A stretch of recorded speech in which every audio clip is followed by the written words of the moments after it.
Thank you, sir. Sir, will the Honorable Minister be kind enough to answer my specific question?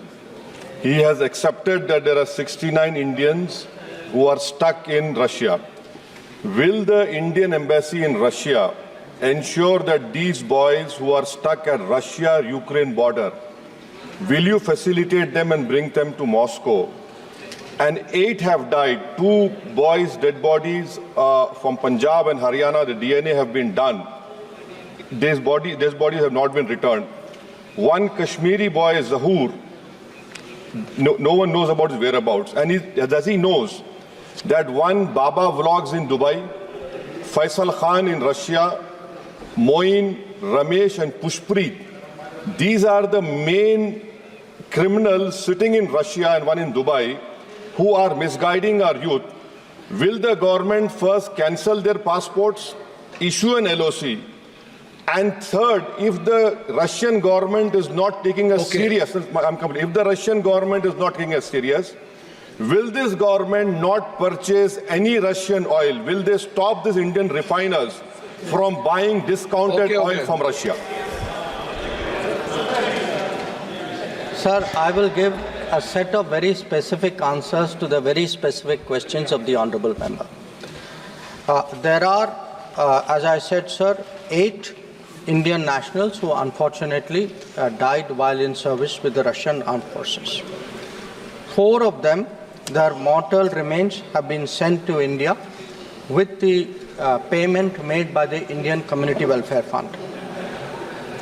In 1 case from Haryana, the Russian Foreign Ministry has informed us about his death. They have sought a DNA test report to identify him. This has been sent to the Russian side. We are following up. In 1 case relating to a person from Gujarat, the family wants cremation in Russia.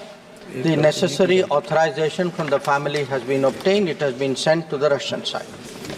In a case from Punjab, the Russian side has requested for DNA sample. That DNA sample is being provided. And finally, in the case of from Uttar Pradesh, the 8th case, the family has sent their wishes that the mortal remains should be brought back. We expect that it will be brought back. Sir, there are a range of issues in this. The cases regarding Russia are in a different category. There the cases have been, I would like the Honourable Member, sir, to be aware through you. Those cases are being probed by CBI. They are being investigated. The cases have been registered. As I said, people have been arrested and they will be prosecuted. We also have cases in respect of those who have been cyber crimes, who have been trafficked to Southeast Asia. They are a different category. In their cases too, we have asked the state governments to initiate, in many cases, prosecution against agents where we have information about them.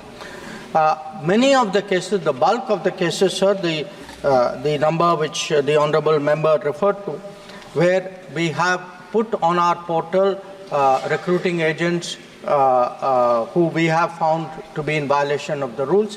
What it does is that they will not be allowed to continue in this business, and wherever there is evidence of any criminality or any violation of the law, they will be prosecuted. And in many cases, prosecution is underway.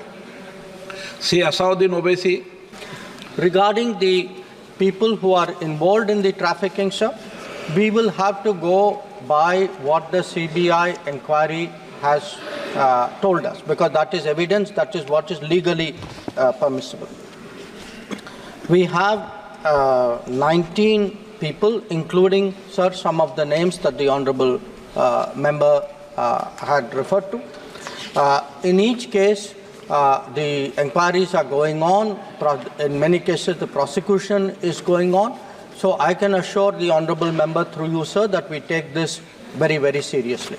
His last point, what is the status of discussions between us and the Russian government?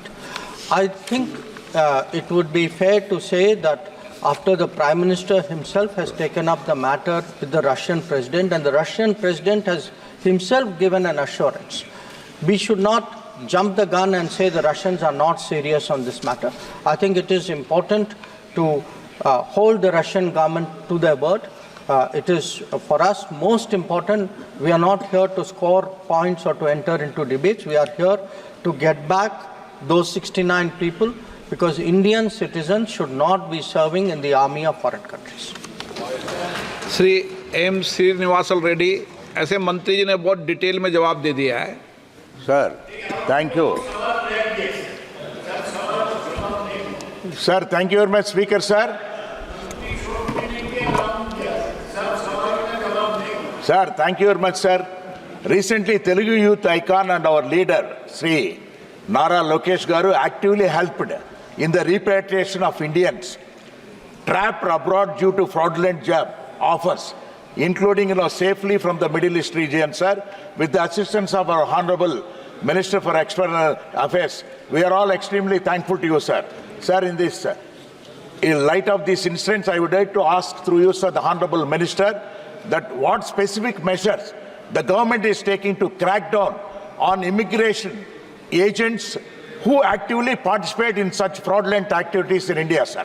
Thank you. Thank you, Mr. Sir, the bulk of the cyber-related trafficking cases are, the highest number of cases are from Andhra Pradesh and to some extent from Telangana. So I completely understand the honorable member's concerns in this regard, and I also want to say that in every case, because if the honorable members would look at the data we have provided, the majority of cases are Andhra Pradesh, Karnataka, Kerala, Punjab, Rajasthan, Tamil Nadu and Telangana. The bulk of the cases come from here. So we have sought the cooperation of the state government. It is an issue of national concern. This is not a political matter. This is a case where both state governments concerned and the union government should work together. And I can assure the honorable member that wherever we find evidence of any infraction of the law, we will very vigorously prosecute the agent concerned. Bhau Saheb Raja Ram Wagh Chore.